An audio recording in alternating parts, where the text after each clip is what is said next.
Sir जब भी मैं पढ़ने बैठता हूँ ना तो पढ़ भी लेता हूँ, याद भी कर लेता हूँ, लेकिन सर इसी में एग्जाम में लिखता हूँ, लिख भी लेता हूँ, फिर उसमें जब मार्क्स कटते हैं ना फिर उसमें ग्रामर की बहुत गलती होती है और उसमें जितने मार्क्स आने चाहिए उतने आते ही नहीं फिर उसमें बस। बेटा ये बहुत ही बढ़िया प्रश्न है आपका कि आप घर पे बैठते हो, सब याद हो जाता है, एग्ज़ाम में जाते हो आपको रिकॉल भी हो जाता है कि कौन सा क्वेश्चन है, इसका आंसर क्या हो सकता है।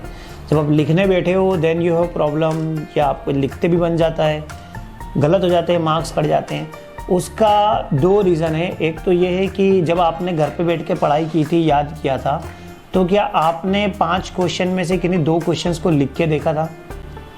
आपने लिख के नहीं देखा बेटा। अगर आप लिख करके देखते, उनको इवेल्युएट करते ना, या तो आप मेरे पास लाते, अपने टीचर के पास लाते, हम चेक करते और आपको बताते आपने क्या गलतियाँ की हैं, या आप सेल्फ इवोल्यूशन पे जाते, या मेरा ऐसा कहना है कि आप ऐसे क्वेश्चन उठाते जिनके आंसर्स आपके पास प्री रेडी हैं।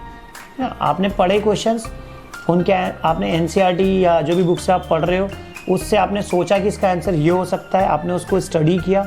अब आप आंसर जब लिख रहे हैं, लिखने के बाद आप उसको एक बार जो आपके पास प्री रेडी आंसर है उनके साथ मैच करके देखो।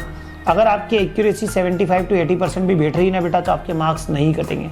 लेकिन अगर एक्यूरेसी डाउन जा रही है तो बिल्कुल मार्क्स कटेंगे, और मैंने चेक करी तो ज़्यादा मार्क्स कटेंगे। तो बेटर यही कि आप एक बार अपने आप को जो कर रहे हो उसको इवेल्युएट तो करें।